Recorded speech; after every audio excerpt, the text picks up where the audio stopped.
right, so let's talk about Parappa the Rapper. That's a name I haven't heard in some time. Parappa the Rapper, perhaps more than maybe any other character in the PlayStation universe, is the ones that the fans really seem to have a special appreciation and love for. At a broad strategic level, what's the best way to use Parappa? Parappa is an extremely short-range character, probably has the shortest range of any character in our game. When he is in close, he can perform devastating attacks, punches and kicks. It's all in the mind. Delivers a lot of really cool and interesting, devastating combos. And for the entire 3 minutes of a timed match, he's just going to spend that entire time trying to get in close, do his great combos. There's sort of a tap dance move he does where you can jump and push down and circle and just and just bash guys, batter them on the ground from above. We call this his 1,000 kicks. So he's got 2 attacks that are basically the cornerstones. So the 1,000 kicks, Parappa will take an angle and sort of come in at a beeline. Once he's on top of you, he's really good at doing this. He can come straight down, deliver a bunch of sort of kicks all the way down your body. Really good at generating a fair amount of AP, but also knocks the opponent down right on top of Parappa, which is exactly where he wants to be. The 1,000 fists, much like it sounds, is a raining barrage of punches that Parappa executes. Another move that's great for mobility and for hitting enemies is he has a skateboard smash. Yeah. Now the ground version, you can hit a guy with that and they'll knock down. But the air version of that is excellent. You can dart halfway across the screen, you kind of slide when you hit the ground. I've found myself wiping out multiple enemies in one blow with that. It moves really, really fast. He's pretty well protected while he's executing it. He can actually, he's a monster at generating AP. He can actually drop a boom box and make it.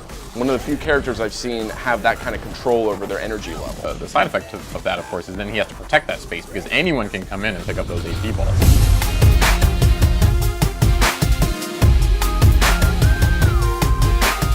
Let's talk about those supers, because as we've said before, PlayStation All-Stars, it's all about getting those supers and getting kills. Yeah, so Parappa's level 1 super is a very short-ranged kind of flip kick. It also has some additional functionality in that it can attack players who are kind of up and at an angle.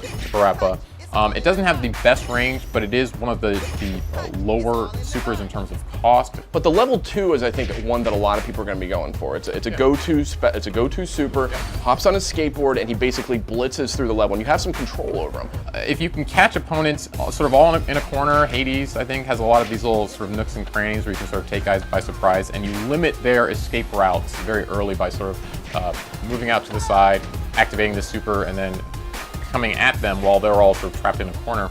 Really hard to get out of. And his level 3 is interesting too. It's basically a screen clearing move. And it's the first one I've seen in PlayStation All-Stars. There's a very hard kill limit on that super. You're never going to kill more than 3 people with Parappa's level 3 super. Now, what would you say for a beginner? What's the best strategy starting out first time with Parappa? The best starting strategy with Parappa is to get familiar with his 1,000 punches and his 1,000 kicks. You'll be using those attacks a lot.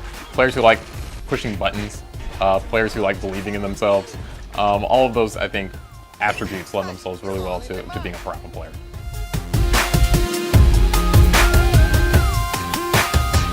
PlayStation